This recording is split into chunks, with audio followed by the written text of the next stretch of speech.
Salut mes pirates, c'est le Captain Crochet. Boum! De nouveau une vidéo avec mon ami Vincent, le podcasteur que vous retrouvez sur la chaîne Box Attitude.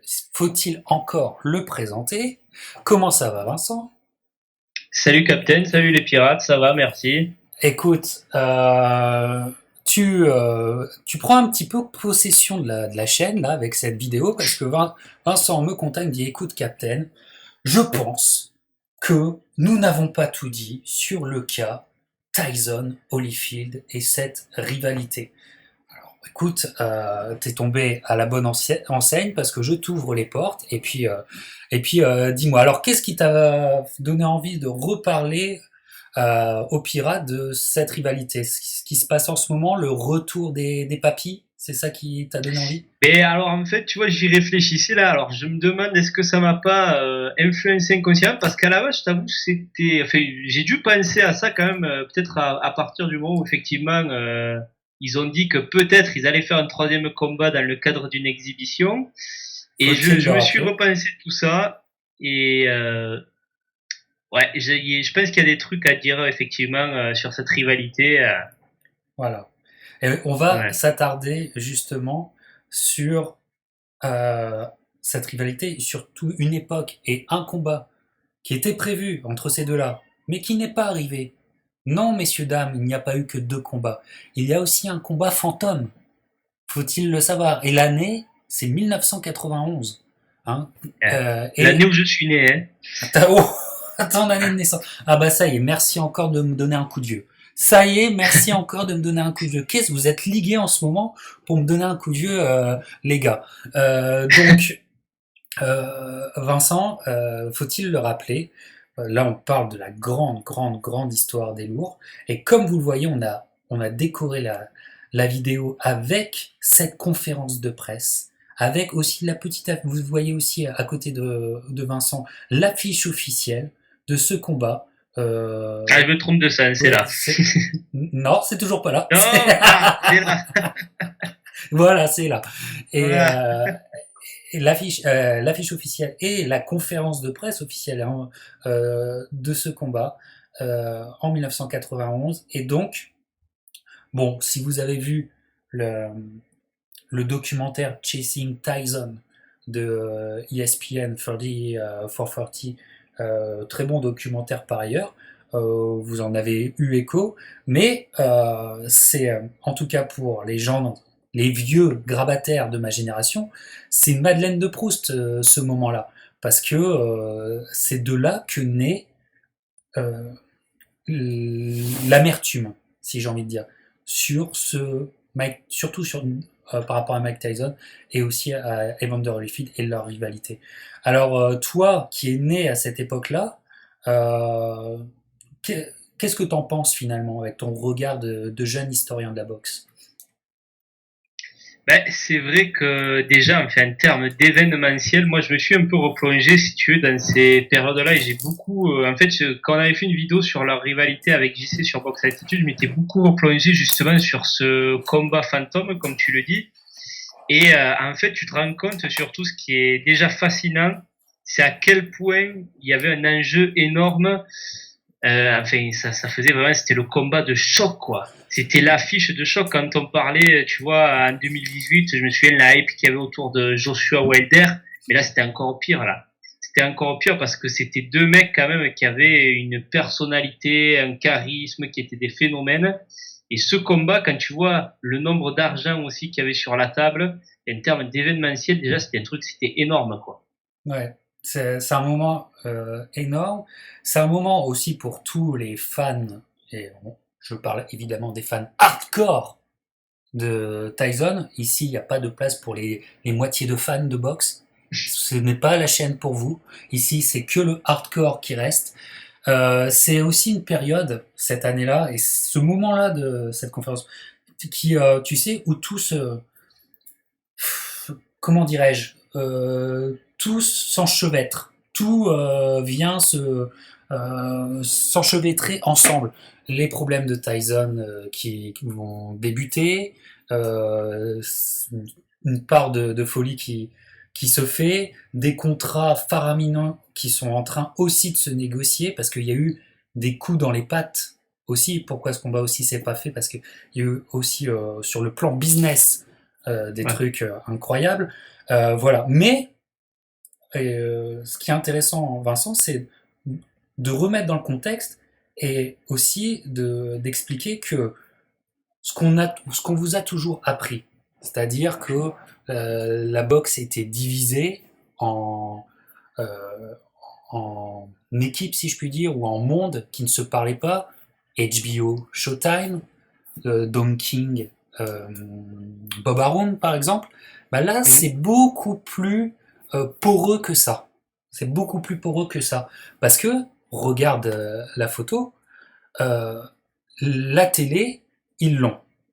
C'est HBO. Ouais. C'est HBO qui remporte ce combat. Il se fait sur HBO en pay-per-view. Et d'ailleurs aussi, euh, HBO va même jusqu'à faire une bande-annonce pour le combat. Je pense que tu l'as déjà Mhm. vu.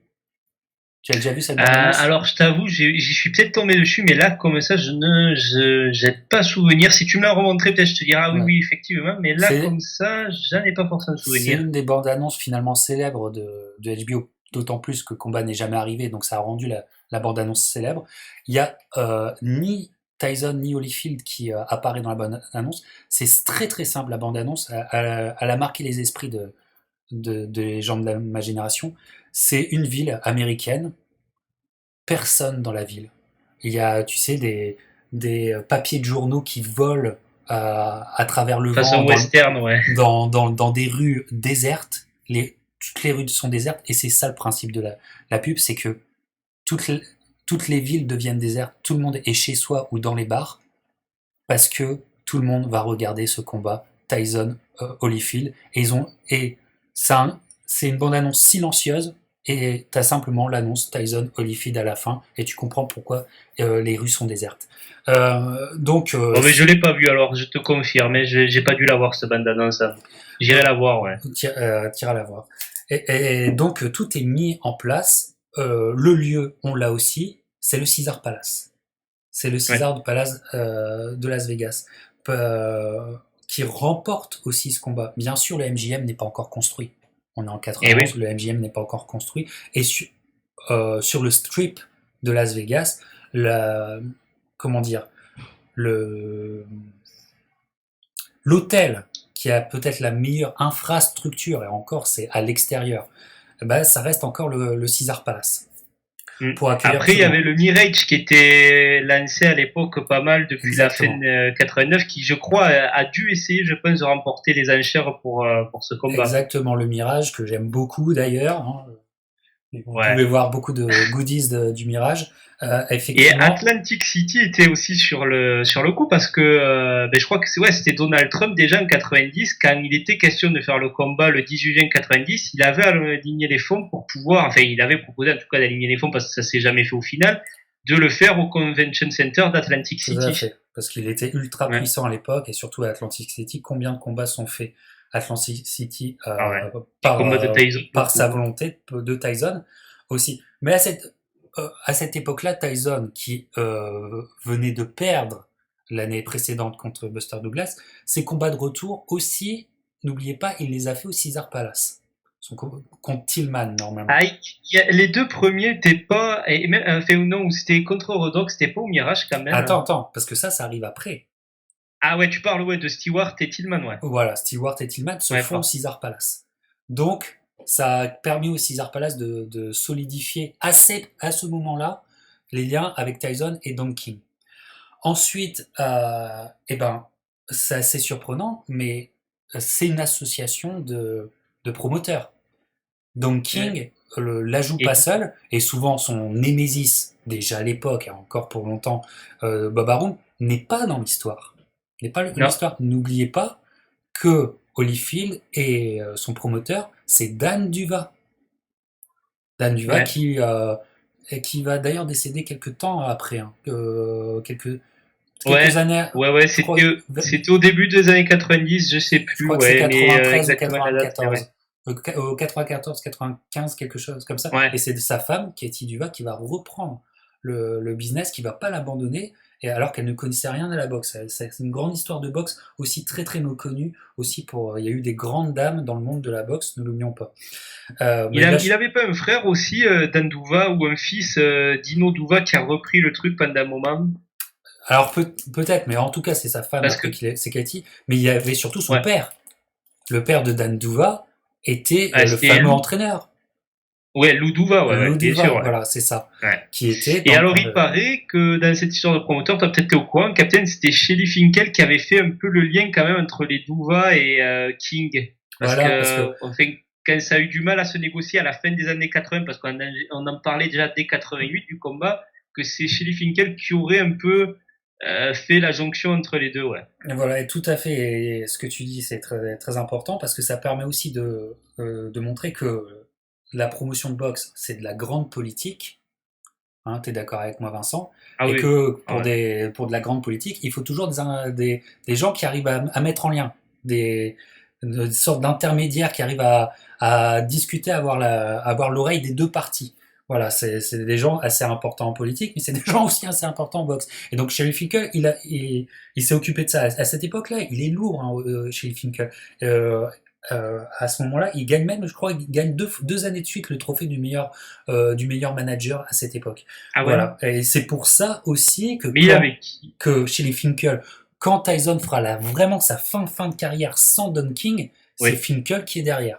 Ouais, C'est c'est Finkel vrai, qui est ouais. derrière. Et n'oubliez pas ce que Tyson, peut-être dans un moment, je pense pas d'égarement, mais un moment de rancœur, dira de Shelly Finkel, genre, ce qu'il disait de lui vers 2008. Allez voir, ça, c'est pas très joli, tu vois. Ouais. C'est un monde de requins. Et C'est par contre, tu dis que Shelly Finkel, ouais, il pesait lourd à la fin des années 80, mais alors en tant que manager, parce qu'il était affilié à quel boxeur? Non, il était,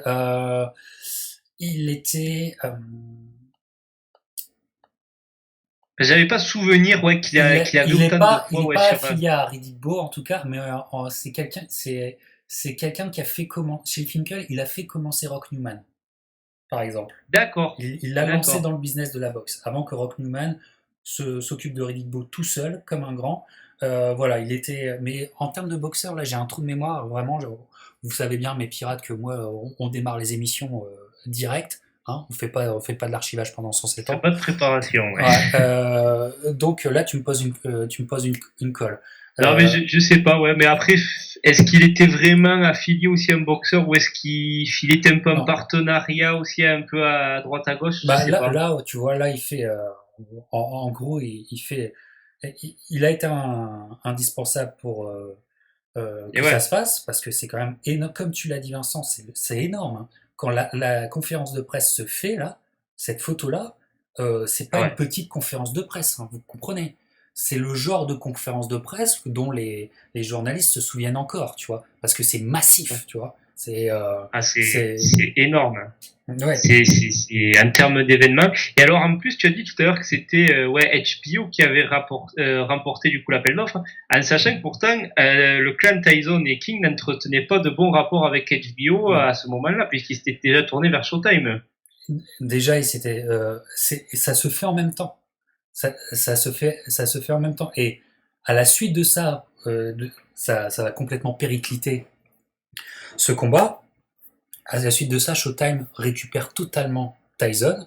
Les deux combats contre Razor Ruddock se Ouais, font sur Showtime et se font au Mirage, Vincent. C'est ouais, les deux derniers exactement, combats voilà, ouais. avant que Tyson soit incarcéré. Et aussi, quand il sortira, alors je pense que Tyson était complètement manipulé par ses deux managers aussi quand il sortira de prison, mais l'association Tyson Showtime sera complètement sécurisée, je pense même avant même qu'ils mettent un pied en dehors de la prison. Ouais, ouais, je C'est une pense, ouais. évidence. D'ailleurs, il faudrait regarder parce que, tu sais, il faisait des interviews quand il était en prison déjà. Et je sais pas si Showtime, ils avaient pas fait un truc déjà. Parce qu'il y a une interview, tu sais, de lui où il est assis en prison. Je sais plus qui est le journaliste qui l'interroge, hein. C'était peu de temps avant sa sortie. Alors si c'est pas Jim Gray, mais il avait fait, même en étant en prison, je crois qu'il avait fait quand même une interview pour HBO. Euh, À Stage View, ouais. alors que, Avait qu'il aurait fait une interviewé aussi en prison. il fait une aussi pour Canal+, avec Charles Bietri qui était allé dans l'Indiana. Il avait fait plusieurs, mais en tout cas, le jour où il sort de prison, vous vous en souvenez certainement, j'en parle dans ma vidéo 1995.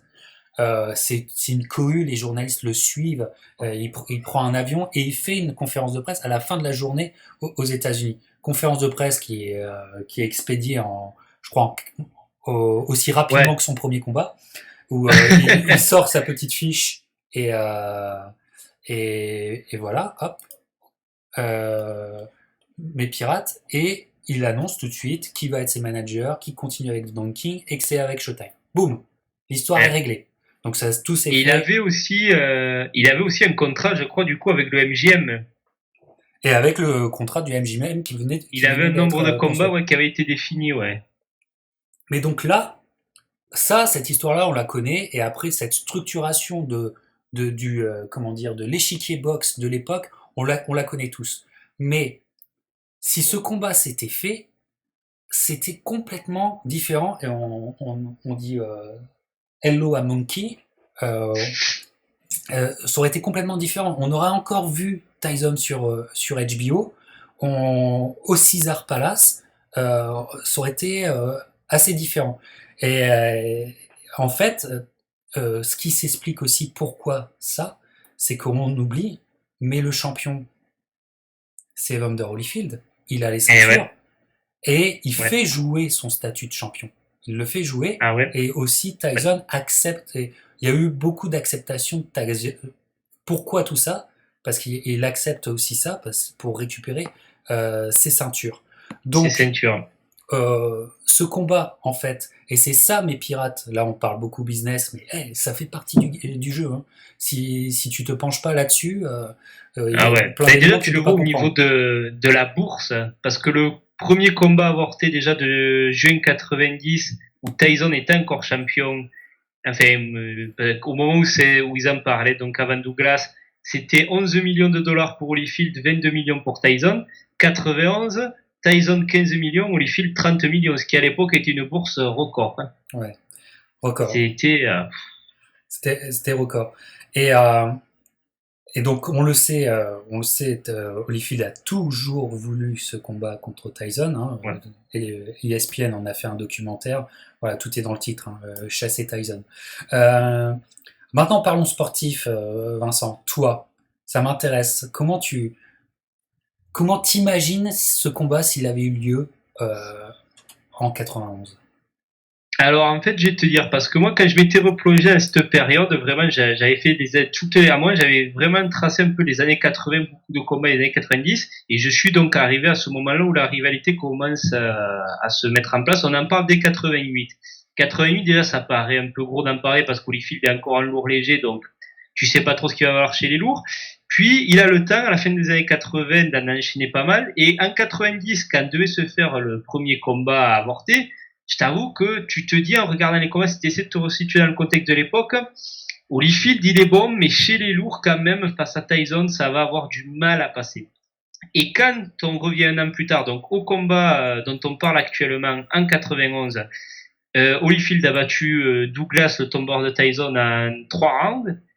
Il y a ce combat contre Foreman. Alors certes, il avait été un peu critiqué à l'époque parce qu'on disait au final, t'as galéré face à un vieux, mais bon, on sait nous aujourd'hui quand même ce qu'a fait Foreman par la suite et ce qu'il valait à cette époque-là. Voilà. Et il y a Tyson, alors lui qui avait fait un retour des... Ouais, excuse-moi, Et vas-y. comment dire, ce combat contre Foreman est, est vraiment à réévaluer. Enfin, il a été fait dans Ah ouais, l'histoire de la boxe. L'histoire de la boxe a déjà réévalué fortement oui. ce Ah combat. oui, Mais oui, tout à fait. c'est à mettre dans.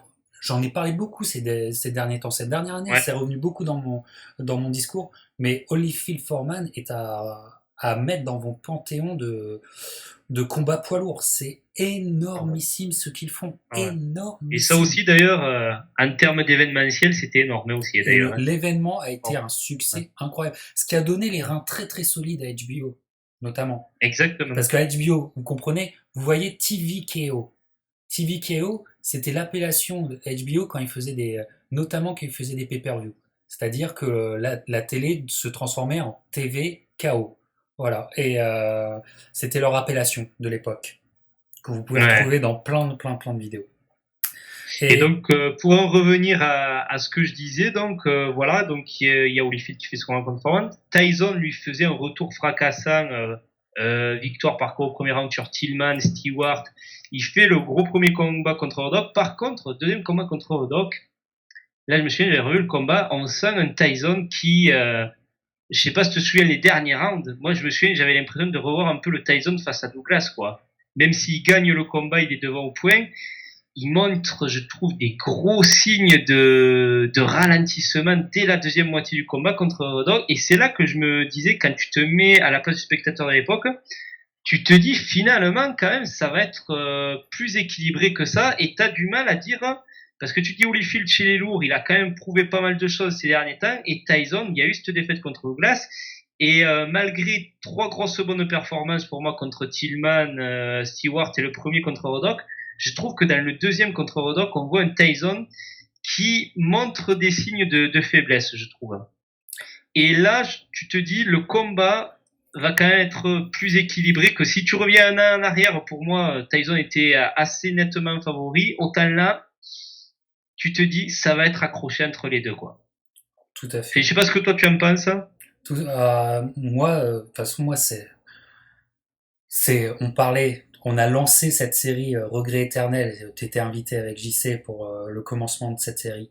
Bon, bah, ça, c'est le plus énorme regret éternel parce que euh, ce Tyson-là, effectivement, alors, le deuxième combat contre Udoka, est-ce que c'est aussi mentalement que Tyson n'y C'est est possible. pas? Parce qu'il a Ouais. beaucoup de problèmes à ce moment-là. Hein. Ouais, et puis peut-être que cette revanche, il la voulait pas forcément aussi, et la motivation n'y était peut-être pas, peut-être s'il se projetait déjà sur Holyfield.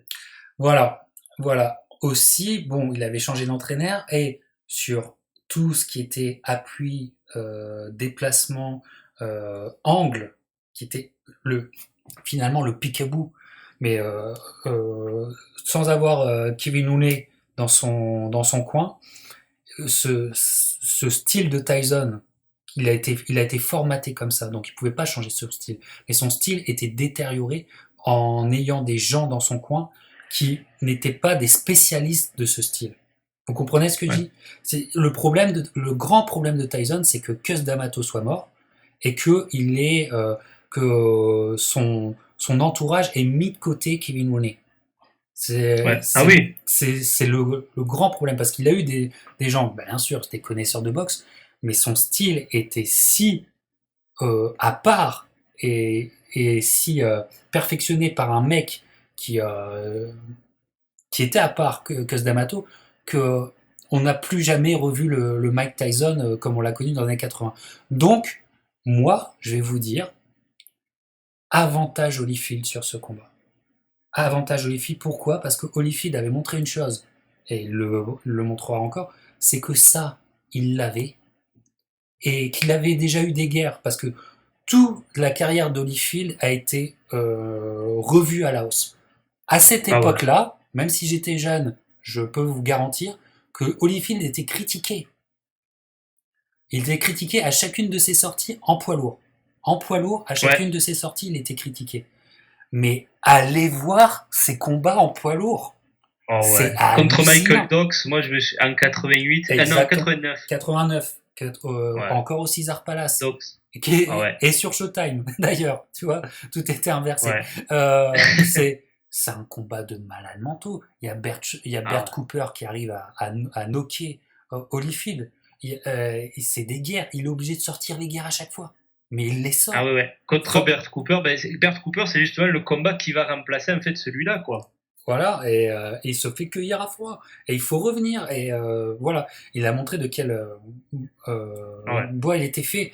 Et puis, bien sûr, le Foreman. Donc, en fait, faut bien Holyfield, pour moi, est surhumain. Je ne comprends pas que ce mec soit pas dans un hôpital, être un légume, comme malheureusement c'est arrivé à d'autres champions. Parce que faut comprendre qu'il a enchaîné guerre sur guerre. Ouais. Moi, ça me fait halluciner. Ça me fait encore Ah ouais. halluciner, tu vois. Ouais.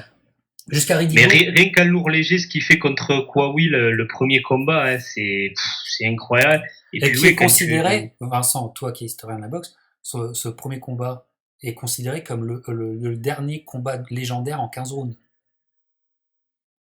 Et ouais, c'est vrai qu'après, oui, c'est Pour vrai, les c'est vrai. historiens, c'est le dernier combat légendaire en 15 rounds. C'est Et ouais. Holyfield qui le fait. Enfin bref, je crois que finalement, on se rend pas compte, mais Holyfield, il, euh, il a, comment dire, le business de l'époque faisait que Holyfield, en ayant les ceintures, et s'il voulait vraiment faire fructifier ses ceintures, il pouvait éviter Tyson. Le combat contre Ouais. Foreman montre que c'est un combat, c'est un blockbuster, le combat contre Foreman. Donc ils se font de l'argent, mais à l'époque, les gens trouvent ça indécent même. Tu vois? Ouais. Ben, 20 Voilà. millions Holyfield et Foreman 12 millions 500 000 dollars et je pense qu'il y a dû avoir peut-être des parts sur les, parce qu'à l'époque ils avaient battu le record de vente de pay-per-view. Exactement. Voilà. Et puis il faut remettre le dollar dans le contexte aussi. Ouais. C'est énorme. Ah Mais ouais. Holyfield, Oui. il le veut Tyson. Et pour moi, ça dit tout. Alors Ça dit des choses. ça dit des choses. Et je suis d'accord. Voilà. Et donc, c'est un combat qui aurait été monstrueux parce que le Tyson de l'époque, il jouait son aura sur ce combat-là, son aura qui va lui permettre d'être une ultra méga star pendant toutes les années 90, enfin jusqu'à Ouais. sa défaite contre. Voilà. Et l'apogée de, enfin, je dirais de son aura, de sa gloire, c'est les années 90, quoi. Je parle Ouais, pas de son apogée pugilistique, je parle en termes de business, d'attraction. Les années 90, c'est là où ça a été le pire, quoi. ouais, c'est là où il est au top. Et le seul athlète qui peut prétendre faire plus que Tyson, c'est Michael Jordan. Jordan. Et c'est tout. Ouais. Et c'est tout. Voilà. Et je suis complètement d'accord avec toi. Donc, combat, combat, regret éternel. Combat à l'époque qu'on n'a pas su analyser. Pourquoi? Parce que l'aura de Tyson était écrasante. Écrasante. Ouais. Et voilà. Et c'est simplement maintenant comme quoi il faut être tous des historiens de boxe et il faut laisser passer le temps. Parce qu'il faut parfois des décennies pour revenir sur des épisodes de boxe et avoir une toute autre approche et une toute nouvelle approche, tu vois. Moi, Tout à fait.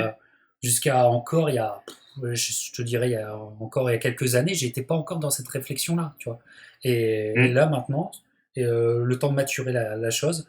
Donc voilà, c'est vraiment, ça, c'est un pan. Puis, Oui, vas-y, Vincent. en fait, tu vois l'évolution parce que tu vois là par rapport à ce que je te disais quand tu me demandais mon avis sur le combat lui-même, je te l'ai donné vraiment en me resituant dans le contexte de l'époque, en ayant vu les combats d'avant et en m'arrêtant là.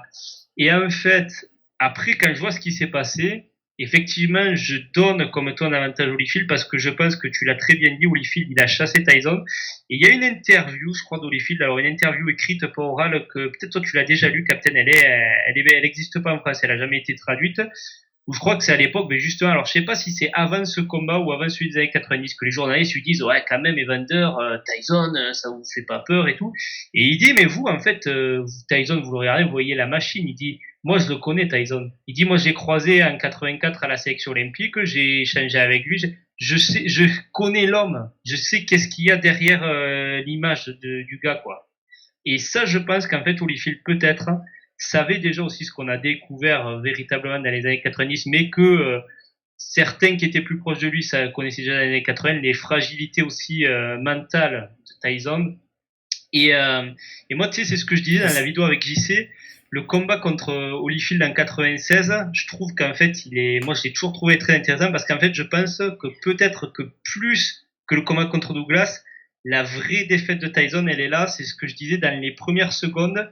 Quand tu sais, Tyson, comme à son habitude, se jette sur Holyfield, il envoie sa droite, Holyfield est touché, vacille et immédiatement, il réplique.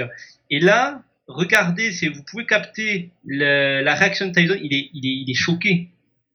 Parce que c'est la première fois qu'un type, après avoir été frappé, cherche pas à gérer, il lui répond, quoi, reste en face et lui dit, ben ok, vas-y, on y va. Et on sent un Tyson qui est déjà déstabilisé par ça. Et ça rejoint un peu ce qu'en avait dit Teddy Atlas, si tu veux, c'est que Tyson était peut-être plus un bourreau qu'un guerrier au final. Ouais, ouais, et tout à fait. Je vois ce que tu veux dire. L'interview dont tu parles, je vois de quoi tu parles. Et Holyfield a toujours cette expression, qui est une expression à la fois pugilistique et une expression psychologique. Voilà, je vais faire encore mon américain, mais c'est dig deep. Creuser profond ton adversaire. Et Holyfield, quand tu dis qu'il le connaissait, il savait que en agissant d'une certaine façon sur le ring, il pouvait aller sortir le Tyson fragile. Vous Ouais, comprenez bien? exactement. Certaines fragilités, il pouvait les faire ressortir. Et pour ça, Exactement. il fallait bully the bully. Il fallait, euh, il fallait faire. C'est ce qu'il a fait. Alors, la méthode est parfois aussi discutable parce qu'il y a les fameux coups de boule de 96. Ouais. Voilà, et ça, on va pas non plus. Ouais, surtout sur le deuxième combat, même si c'est vrai qu'en 96, il y a un choc de tête qui ouvre l'arcade de Tyson. Mais comme j'en avais parlé en vidéo avec JC, en fait, c'est le assez délicat combat parce que dure tu revois longtemps. le ralenti, Tyson se jette, en fait, Holyfield se baisse et les têtes s'empalent. Alors c'est vrai qu'Holyfield avait toujours cette façon de boxer en avant, comme je disais, assez vicieuse, mais pour le coup, c'est vrai que tu peux pas lui dire quelque chose parce qu'en fait, dans la scène de l'action, c'est Tyson qui vient s'empaler sur son crâne, quoi. Ouais, mais c'est toute une technique, hein. Tu sais, Ah non, mais je jouer suis avec sa d'accord. Je tête, suis d'accord. il y en a qui le savent très très bien le faire. Ah ouais, J'ai ouais. pas, Non, non, mais c'est ce que je j'ai pas disais, encore c'est que pour les films, moi j'ai toujours dit que c'était un peu le Richie Mako de la boxe, tu sais, beaucoup de vis très subtils, il sait mettre le vis là où il faut, ouais, ouais, tout à fait. Ouais, ouais, bah ouais, c'est tout. Je vais pas encore me faire des amis, mais un maître là-dedans, c'est André Ward. Voilà. Ah ouais. Mais bon, je l'aime bien, André, je l'aime bien. Arrêtez. Je suis pas un anti-André Ward de primaire. Voilà, je suis que secondaire. Donc, je suis complètement d'accord avec toi. Et de toute façon, pourquoi ça fascine encore les gens? Alors, ça fascine les casuals. Ça fascine les débiles qui pensent qu'il va y avoir une belle bagarre. Les deux anciens de Ouais. 53 ans qui vont s'affronter. Mais malgré tout, cette rivalité révèle beaucoup d'amertume. Pourquoi? Parce que on a un combat avorté en 91 qui Mm. était véritablement le combat qu'on voulait tous, les fans hardcore de boxe. Et puis on a un deuxième combat qui est malheureusement avorté par, eh ben, je vais vous dire, j'allais contre l'avis, contre le discours officiel, euh, mais qui est avorté par la blessure qui arrive dès le premier round, si je me trompe pas, dans le deuxième combat. A-t-on eu, il y a le pétage de plomb de Tyson Ah, légendaire. mais ouais, tu parles de l'arcade? Oui, mais je te dis, Ouais. je te demande, n'as-tu pas cette sensation-là? A-t-on réellement eu un deuxième combat Tyson-Holyfield en Non. 97? Ah, non, non. Eh non, Non. on a eu un Non. truc qui n'est, dont on ne sait toujours pas comment l'interpréter. Le combat à peine commencé Bah, est déjà fini pour cause de blessure. C'est déjà mm. fini. Tu vois, ils le font Après, est-ce continuer. Tu sais que... qu'ils le font continuer parce ils sont en panique totale. Pourquoi? Parce que Tyson, c'est le pire athlète que tu peux mettre pour un pay-per-view à partir de 95. C'est le Ah pire ouais. athlète. Parce qu'il te nique les pay-per-view. T'achètes le pay-per-view et en 30 secondes, 40, 54 secondes, c'est fini. Contre McNeely, les gens se disent c'est quoi ça? Même si c'est pas la faute de Tyson, mais euh, après, t'as contre Seldon, les gens se disent Ah ouais, attends, alors c'est ça, quoi ce par contre, ça, bordel? c'est encore pire, je crois. Voilà. Contre Franck Bruno, avec un Bruno qui est déjà à l'hôpital avant de monter sur le ring, tu vois. Ah, tu trouves? Hein? Un petit Parce que peu. moi, justement, je trouvais que Frank Bruno, tu vois, dans l'attitude, il arrive plutôt pas mal. Et par contre, dès qu'il prend la première de Tyson, il y a les souvenirs, je pense, qui reviennent. Et là, c'est fini, ouais. Mais je trouvais, enfin, moi, qu'il arrivait Tu sur le ring, je trouves? trouvais qu'il avait quand même une bonne... enfin, j'avais l'impression qu'il y avait de la détermination chez lui et que par contre, dès qu'il prend le premier coup, c'est fini. Enfin, c'est l'impression que j'avais, moi. Ouais, alors, bon, n'oublions pas que je peux aussi me tromper, hein. Ton capitaine peut aussi se tromper, hein. Voilà, moi, j'ai toujours eu un gros, un gros, de grosses difficultés avec Franck Bruno. Ouais, ça, j'ai vu, ouais. Ouais, grosse difficulté avec Franck Bruno parce que pour moi, sa meilleure perf, c'est ses premiers rounds contre Lennox Lewis. Euh, Ouais. so- sa, Ah, ouais. Ouais. les premiers rounds contre Lennox Lewis, il sort un jab que on n'avait jamais vu de lui. Non, non, regarde, regarde. Il Ouais, met, il c'est fait, possible. Mais c'est vrai que j'ai souvenir surtout juste avant qu'il prenne le KO parce qu'il est en bonne position avant de prendre le KO contre ouais, il fait Lewis. un bon début de combat et Ouais. il peut même prétendre être devant avant Alors moi ce j'avais devant au point, crochet ouais, je crois d'enfer que qui sort. j'avais. Mais sauf Ouais. que je sais pas, tu vois.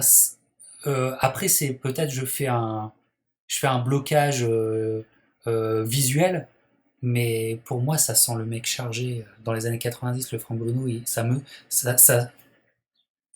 Oui, il oui, paraît mais comme oui. Ben ça. après, ben, Et il a pas de comme l'évolution physique d'Holyfield, comme le Voilà, Tyson qui sort de tout à fait. prison plus bodybuildé qu'en 80, On c'est est ouais, d'accord. Et forcément. les années 90, je l'ai déjà dit, vaut mieux pas se repencher avec un œil d'inspecteur, de détective privé. Vaut mieux pas se repencher sur les années 90 en voulant faire de la contre-histoire de la boxe, hein. Parce que Ouais. les mythes, ils pourraient tomber, hein. Tu vois ce que je veux dire? Ah ouais, ouais. Ah oui, Ouais. oui. Et paradoxalement, tu vois, c'est ce que je trouvais, c'est il y avait de fascinant un peu aussi dans la rivalité Tyson-Holyfield, c'est que je trouve, tu sais, ils correspondent un peu aux stéréotypes que tu avais dans les films des années 80, tu sais, les mecs bodybuildés et tout. Ouais. Et je trouve qu'en fait, ils correspondent bien à leur époque, tu vois, dans un affiche, l'aspect populaire aussi que ça a pu avoir, je trouve, c'est vraiment les superstars de leur époque, tu vois, comme Ouais. ils étaient bâtis et tout. Ouais, et donc, pour finir mon idée, Tyson était le pire pour faire les pay-per-view parce que Ouais. c'était des pay-per-view enfin, non pas en termes de chiffres, mais en termes d'image et comment dire, d'impact médiatique et de comment les spectateurs, c'est-à-dire les acheteurs, allaient en parler le lendemain, c'était terrible. Parce que ça Ah finissait en ouais. nœud de boudin, ça finissait en catastrophe, tu vois, c'était une Ah, puis catastrophe pour ce tu, pay-per-view. Donc tu le ils ont payais fait combien le pay-per-view? dès le deuxième round, tu sais qu'il continue le combat pour ça. Bah, Ah oui, à cette époque-là, je crois que le pay-per-view, après, pareil, faut voir oui, faut resituer par rapport à l'inflation et tout ça, oui. exactement. Ouais, mais enfin, tout ça pour dire que déjà, enfin, tu payes un pay-per-view, tu t'attends quand même à un truc un minimum. Voilà. Si t'arrives qu'effectivement t'as Tyson Seldon, tu te dis putain, ah ouais, d'accord, les pay-per-view, je risque plus d'en payer, quoi, hein. Ouais, ouais, ouais. Et donc, malheureusement, Et t'as raison, c'est vrai que peut-être en 97, ils le font durer un peu, ils se disent ouais, parce qu'il faut que les gens ils continuent à acheter, quoi. ouais, ben, parce qu'ils ont peur. Tu sais que si même Tyson n'avait pas pété son plomb, enfin, le risque d'émeute dans la salle était un risque possible. Ah ouais. C'était un risque possible, quoi. C'est le public et donc les consommateurs avaient été floués déjà plusieurs fois. Donc il y a tout ça qui rentre en compte qu'il faut réintégrer. Mais quoi qu'il en soit, bon, de toute façon c'est le Waterloo de la boxe. Je vous l'ai déjà dit, cette soirée du 28 Ah juin ouais. 97, c'est assez terrible à y penser. Mais on n'a donc jamais véritablement eu de revanche De deuxième sportive combat, ouais. Et entre ces deux et hommes. c'est vrai que par rapport à ce que tu dis, c'est presque triste à dire, mais en fait, t'aurais presque envie de leur dire, peut-être que ça a même été une aubaine au niveau des acheteurs, des promoteurs, des vendeurs, qui t'auraient arraché, hein. En Ouais, ouais. termes de spectacle, entre guillemets, je m'entends bien, quoi, mais ça a fait, Mais parce que si t'avais eu un Holyfield qui est allé Tyson, en fait, que d'entrée de jeu, ils disent, bon, on arrête tout, on arrête le massacre, en fait, au final, le coup du pétage de plomb était plus bénéfique peut-être pour eux il que de s'en voir un sort, Tyson se faire définitivement à suquer, quoi. il s'en sort bien. Et ce qui est euh, très frustrant, c'est quand même que ce soir-là, Tyson était prêt. Tyson était Tu prêt ce crois qu'il soir. était prêt? Ah, Moi, je pense que quand même là. il était mieux physiquement. Regarde son dynamisme dans ce combat-là. Regarde. Ouais, je Regarde ses comprends ce que jambes. tu veux dire, mais Regarde ses jambes dans ce combat-là. Il est mieux. Il est mieux. ouais, Dans ce petit bout de combat, hein, je veux dire, dans ces quelques ouais, non, mais je vois ce micro-instants. que tu veux dire, hein. Ouais. Je vois ce que tu veux dire, en fait, effectivement, en termes physiques. Après, je pense que mentalement, déjà, la première défaite, il a fait très mal. Ouais. Et là, en fait, Holyfield, mais je crois que ça rejoint un peu ce qu'on disait tout à l'heure, ce que tu disais, sur ce qui concerne la psychologie de Tyson. Le connaissant déjà du premier combat, cette fois-ci, il rentrait dedans direct. Et déjà, dès le premier round, tu vois qu'Holyfield, il chamboule Tyson et je Je pense que au final c'était The Atlas qui avait anticipé cet événement-là la veille du combat où il était interrogé, qui disait si Tyson il prend les premiers rounds, il peut gagner. Sinon, il avait dit il va sortir du combat. Et quand le mec lui demande mais comment ça sortir du combat, il dit plutôt que de subir l'humiliation d'un KO, il va se faire disqualifier, lui mettre un coup de pied, un coup de coude, et il dit il peut même aller jusqu'à le mordre. Et le lendemain, je veux dire, il avait tout anticipé. Il avait tout anticipé. Ouais, c'est totalement prémonitoire, tout à fait. Donc voilà, grand chapitre secret, ou plutôt chapitre fantôme de l'histoire de la boxe moderne, cette soirée de 91 qui n'est jamais arrivée entre Tyson et Holyfield. Voilà, on parle beaucoup du retour des légendes en ce moment, mais n'oubliez pas qu'au début de l'histoire, c'est surtout le début de l'histoire qu'il faut revoir et réapprendre, parce que le début de l'histoire commence là et pas en 96. Voilà. Donc, écoute. Mais c'est vrai que c'est triste à dire, en fait, parce qu'on voit que tous ces grands combats qu'on a cités, Captain dans les regrets éternels, souvent, en fait, bizarrement, c'est même presque la marque des grands combats. Il y a toujours un truc qui fait que ça va le retarder, ou, alors des fois, ça donne quand même un bon truc, parce que si tu prends, par exemple, Léonard à Glore, au final, c'est un combat qui arrive sur le tard, mais qui donne un truc énorme. Tu peux dire même le premier Ali Frazier, presque tu pourrais dire c'est un combat qui arrive un petit peu sur le tard mais qui donne un truc énorme. Et et après t'as d'autres où savoir comment ça complètement, bon bien sûr Mayweather Pacquiao on en a assez parlé. Mais en fait c'est triste, hein, c'est la marque des grands combats peut-être quoi. Ouais, c'est la marque des grands. Mais est-ce que ça va pas de pair avec comment le business box est construit et comment les mentalités box des gens qui font les matchs est construit. Il faut toujours essayer de faire monter sa star au plus haut pour que ça soit le plus intéressant. Donc, il faut toujours du temps. À l'inverse, par exemple, de l'UFC qui, dès qu'un match-up se fait sportivement, ils le font tout de suite. Alors que la boxe, il y a toujours un décalage entre quand un match-up devient sportivement intéressant et quand ça se fait. Il y a tout, et ce temps de latence, c'est le temps promotionnel, en fait.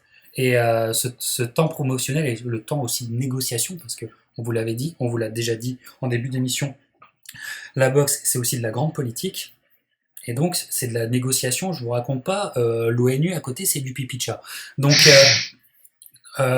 il y a tout ça en fait.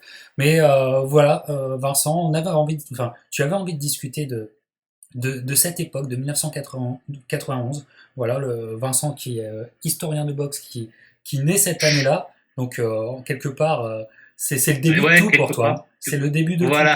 Tu vois. Et Vincent qui est dans la pénombre maintenant, on dirait Fantomas. T'es le Fantomas de la boxe avec ça s'est couché, hein. Qui passe de lumière. Et alors que moi, il fait bien. D'ailleurs, je te l'ai dit, Captain, qu'il faut que tu nous fasses je sais que tu as déjà fait beaucoup sur Alaimon, mais que tu nous fasses du coup ce fameux rapport sur Alaimon et les relations avec Golden Boy. D'accord. Écoute, pourquoi pas le faire ensemble? Parce que moi, je dirais que tout seul, je suis un petit peu usé par le sujet, mais dans un dialogue, il n'y a pas de problème. Mais ça peut être sympa. Il n'y a pas de problème. Écoute, prochaine fois qu'on se parle, allez, on fait ce cadeau et cette promesse aux pirates de la boxe qui nous regardent aujourd'hui. Prochaine vidéo, prochaine fois qu'on se parle, Vincent, on parle de Alemon et surtout le Alemon avant PBC. Ouais. C'est ça que t'as envie? Ouais. Eh ben, allez, banco. Ouais, écoute, sur ce sujet-là, je te laisserai pas mal diriger parce que t'en connais beaucoup plus que moi sur ce sujet-là, ouais. Ok, mes sujets très très importants si vous voulez comprendre presque, allez, je vais pas dire 2 décennies, mais si vous voulez comprendre 15 ans de boxe et pourquoi la boxe a été comme ça ou a été gérée comme ça, il faut se pencher sur le Alemon de 2000 à 2015. Voilà. Alors le rendez-vous est pris. Et puis nous, les pirates, et merci encore à toi Vincent pour cette discussion merci à toi, Captain. Et nous les pirates, on se revoit bientôt pour de nouvelles aventures. Et évidemment, allez ciao et boum.